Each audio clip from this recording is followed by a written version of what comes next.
Number one, when you post a conversation, when you're not used to that kind of tool, usually if you want to write a sentence on several lines, you're gonna type I want,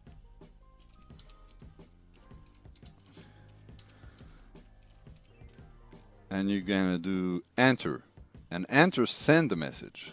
So if you're not used to it, it will send after you say enter, after you type enter. So first of all, you're not lost. First thing, you can go back to your uh, message, click on the three ellipses, edit, and if you want to go to the next line, you have to type shift enter. Press shift enter. Enter will send the message. Shift enter will just go to the next line. And I can type whatever text I want.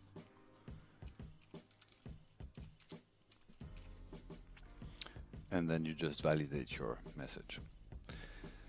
Another way to do it to avoid that burden, if you don't remember the shift enter, every time you type a new message, the first thing you do is press on this icon, the A, and then whatever enter you do, it will skip a line. So I probably will recommend to use this button every time you type a message so you won't forget and press enter by mistake. So that was number one. Number two, mute, unmute. So I don't really have a demonstration here. You know what I mean. When you do a meeting, often you talk, you start a meeting, and you have your microphone on or your webcam on, and you start to you start your meeting and you start to discuss, and after a while you unmute yourself because you don't want to bother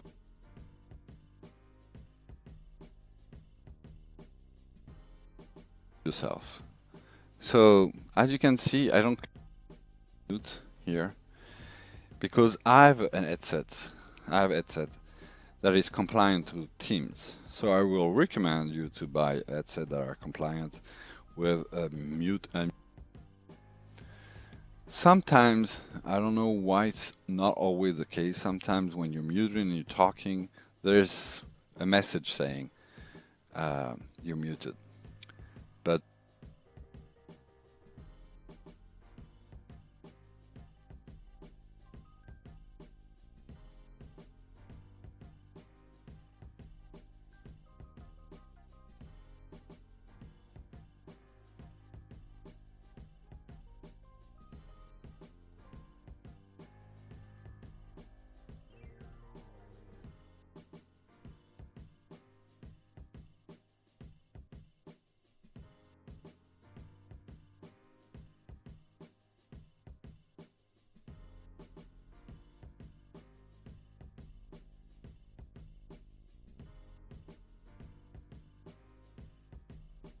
so now you have in Teams, you have the ability, if you go into your profile here and settings, I will highly recommend to go into the device section and see that noise suppression. I highly recommend to put it high. It will work perfectly. I have a video on YouTube that shows that whatever noise I make, you cannot hear it. And even if without headset, it will work pretty well, especially if you set it too high. So set it too high. The number three mistakes, too much noise around you during a meeting. Number four, you need to know that when you're opening a document whatever document it is. Here I'm alone, but if you open it just to look at it, you need to understand that Teams is um, based on SharePoint to edit the document and on the Office Online to open the document. And whatever it uses, even if you use Word or PowerPoint, Excel, even the desktop app, every time you open a document, after a certain amount of time, it will save automatically the file. So sometime, even if you make a slight change without knowing it, or even if you don't do anything, then the document will be stamped with your name. You've been modified this document even if you open it, because you need to understand when you're part of a team, you're a team member, you have the same permission than any other team members, and one of these is to be able to edit documents, delete documents, modify documents. So every time you open a document and you wait for a few seconds and leave it, then it will stamp you as the last person to have modified the document. So it can be a little bit annoying from certain use cases, but just know that. That was number 4. Number 5, I've seen that a lot. I don't want to show you who did that in our environment, but sometimes there are people who are posting, for example, I posted this document in the file library, and that's all.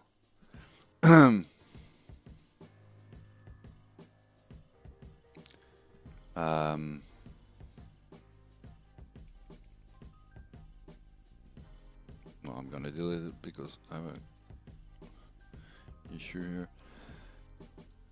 So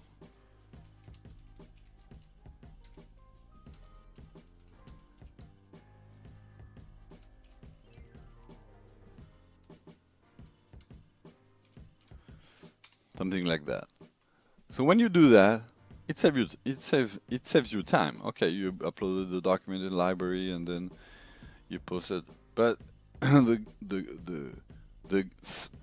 gain you have is a tremendous loss for people who want to access, because now they have to click here, and if you have several folders, which is eventually the case, they need to find what folder it is in.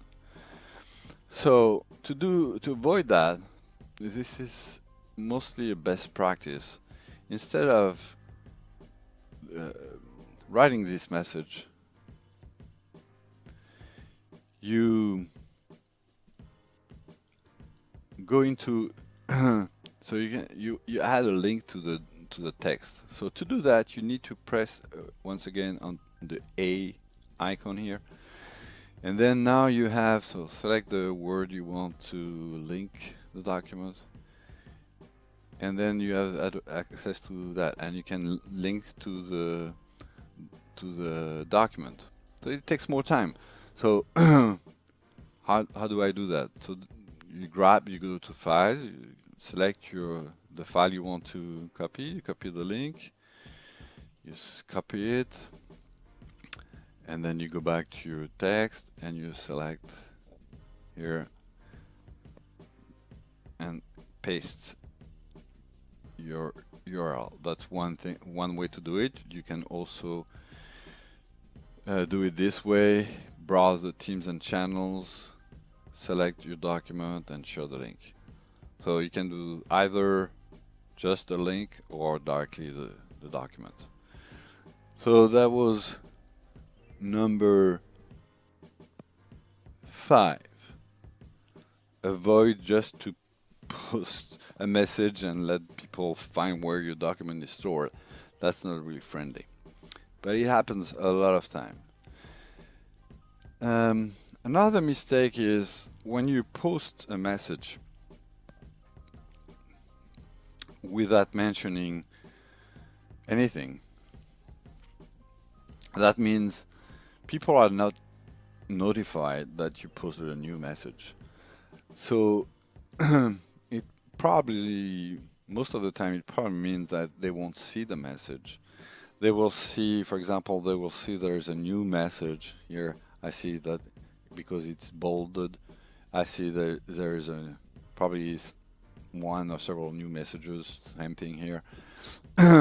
But when you want to be sure that this post or the document you're referring in the post is seen by other users, you need to target some people. You need to add mention people. So pretty easy to add mention. You just tap add and and just name the person. For example, if I go in another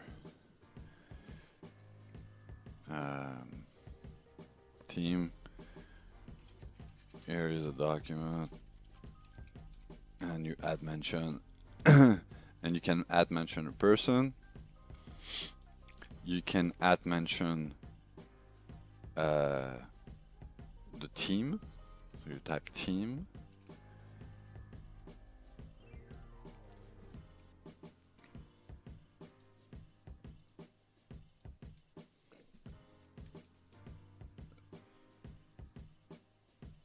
So here's a team. You can add mention the channel.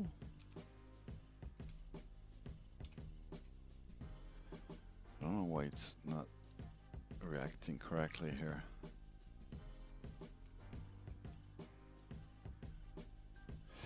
Okay, a channel, or even better, you can add mention tags. So tags are a set of I don't have tag in this, but a tag is a list of people you put in a tag. So for example, if you have a list of people who are project managers, you create a tag, and with all those project managers, and every time you add mention the tag, it will just notify the people who are in the tag. So add mention people, teams, channel, or tags. Most of the time it's people. To be sure, at least one person going to read the message. It's to avoid the send to everybody and they not get notified. So it's at least it doesn't pollute them.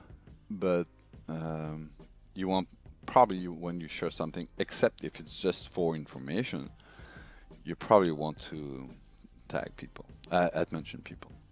So that was number 6. Number 7. So when you are in a team and you want to sync it, so let me find my demo team. So you can go in a channel, you can go in the file, and you can sync. It will sync the general channel as a folder in your the name will be the name of your organization, and here are all the different channels that are synchronized. That's the first way to do it. You synchronize, for example, the general channel or the channel that interests you. You sync it. But if you want to sync all the channels at one time, here I have several channels. I'm not sure if there's a lot of documents here, but you see I have several channels. I don't want to do that 4 times. So here you need to go to, this is a trick, you need to go into one channel, you open in SharePoint, because it's based on SharePoint, and you go back one level to the root documents. So you see in the root documents, you have all the folders that that are the channels, and eventually you can add your own folder that are not channels, but mainly you will see most of the time here I added that, but here you'll see the channels names. So, and what you have to do is just sync it, and you will see then on your um, Windows Explorer the folder that has been synchronized and all the subfolder. So it might be more easy to navigate. It depends if you only want to sync one channel. That's my case here. I just sync the HR channel, but you can also sync all the channels, but then you have to go to SharePoint. So that's number 7. Number 8. This is not rocket science to demonstrate because it's more convention. So when you post a message in a team, let's go into this one, or when you see a message, the good thing is to, I didn't do it here, to show to the person that posted the message, you see it didn't notify anybody. So a good thing, especially if it notifies me, the good convention is to say, I like it. It doesn't mean you like it, it means you read it. So that's a convention that applies to enterprise social network and to Teams too. So whenever somebody is posting a message, especially if he's mentioning you, like it just to notify the person you read it. So that was number 8 mistake. People post message and nobody likes their message even if they read it. So how can you know that the person read it? Number 9. So when you present in a full screen mode, so let's go back to a demo. When you present in a meeting,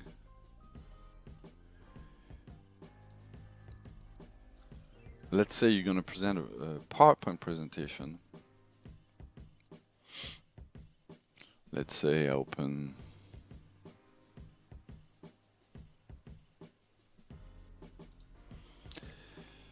a presentation.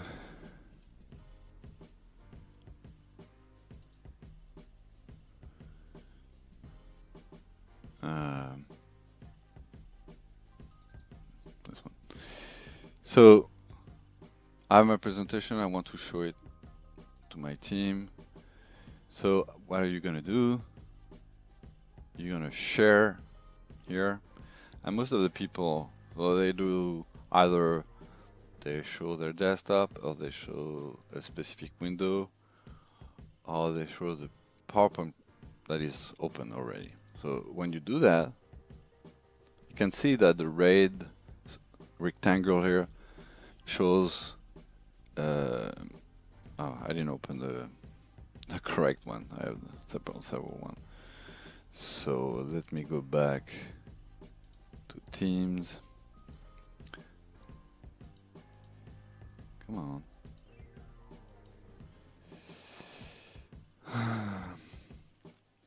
Stop sharing. I'm gonna share the right one. Which one is open? This one. So you see, now I'm gonna be in full screen. Okay, I can show my slides. Okay, that works fine, but I don't see any reactions. I don't see the people face. I don't see the chat. I don't see anything. So if something is happening, I'm missing it. So instead of doing that, so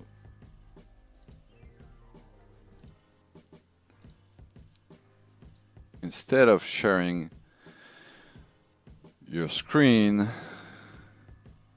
share the document. So you see here, those are the apps, so all the desktop, a specific window, a specific app that running on my computer. Sorry, this PowerPoint is open, or directly the document. So when you do that, when you sharing a document, then you upload the document, and then there's a lot of benefits here. First, I can see the chat. If somebody is joining with a video on, I can see the video. And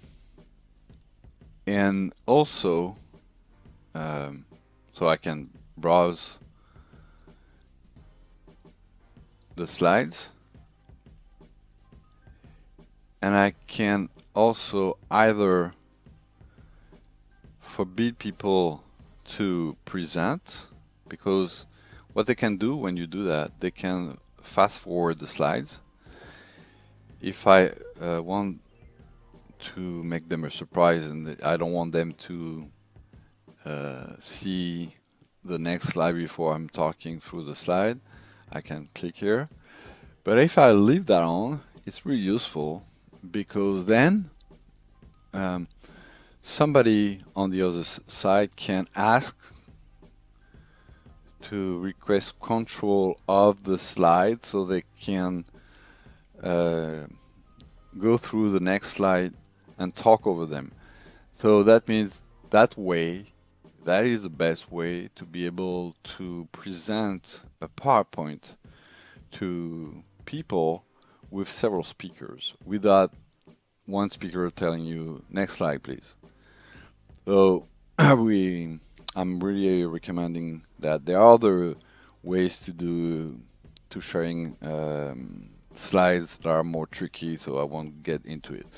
Obviously, the best way is to be in full screen, because the full screen mode, the advantage of the full screen mode is to have all the transitions, all the animations. But if you have an external monitor, an external screen, then you can have on one screen your full PowerPoint, just like I showed at the beginning of the demonstration, in full mode, and on the side you can see the chat. So that's the best, but if you just have one screen, that's a good way to do it too. So that was number 9.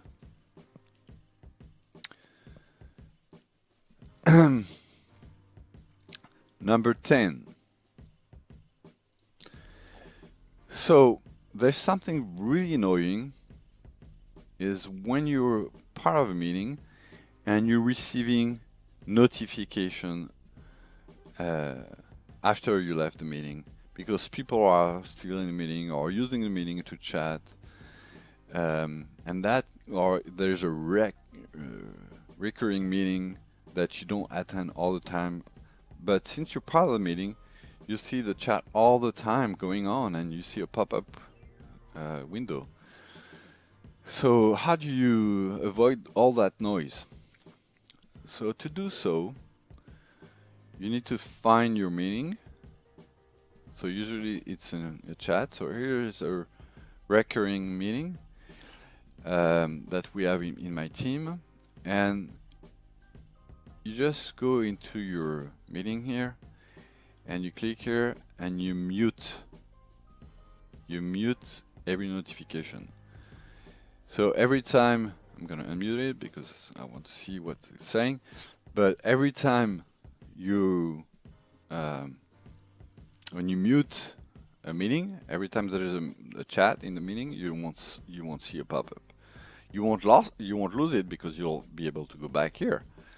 But every time, for example, I think this one, it's a happy hour, so I must have muted, yeah, because I don't attend all the happy hour, so I don't want to see all the notification going on during the happy hour when I'm in another meeting, for example. So that was number 10. I'm gonna finish with an extra, a bonus, a mistake that I've seen in recently. um, you might have implemented uh, org-wide teams. Um, so that means everybody is invited to the team. So imagine you have an org-wide teams with 3,000 people. You need to know that, especially at the beginning of a project, there's that mistake. You need to know when you're in a team, whatever it's org-wide or not, but org-wide can be really damageable. Uh, and so, for example, here, if I invite somebody to this team or all the organizations to this team and they see it's empty, so they're going to try to say, okay, what's this meet button? Okay, oh, it's not a meeting. So when you do that, when you launch a meeting in a team, in a channel, every member of the team will receive a notification. So imagine if you're in an all-white team with 3,000 people, they will all receive a notification. So my recommendation is, maybe the simplest recommendation is to not use the meet button in a channel, or to be really aware that if you do that, then everybody in the team, every member, is going to be notified. And not only that, if you, oh, okay, I made a mistake, I'll leave it, then other will join it because they receive the pop-up window, and it will relaunch a notification to other saying somebody started the meeting. So simplest way to avoid that, don't press on meet now, and you can, if your admin want to disable this, you can disable it, but unfortunately it's for every team. So this button can be useful when you want just to meet with the only the team's member. You don't have to set up a meeting request, so it's pretty quick. It's rare. I rarely use it. Quite frankly, I rarely use it. There's another advantage: is the recording is stored in the in the in a post in the team. So you might want to use it, but use it carefully. So that was the 10 Teams misusage, if I can say so, that I've seen very often in different environments, especially at the beginning. There was another one that is rarely happening now, because another one was to click a new conversation to answer another conversation, but now with this new design, it's really hard to make this mistake. But yeah, if you have the chance to launch teams with new users, think about those 10 plus bonus misusage. Hope it was helpful.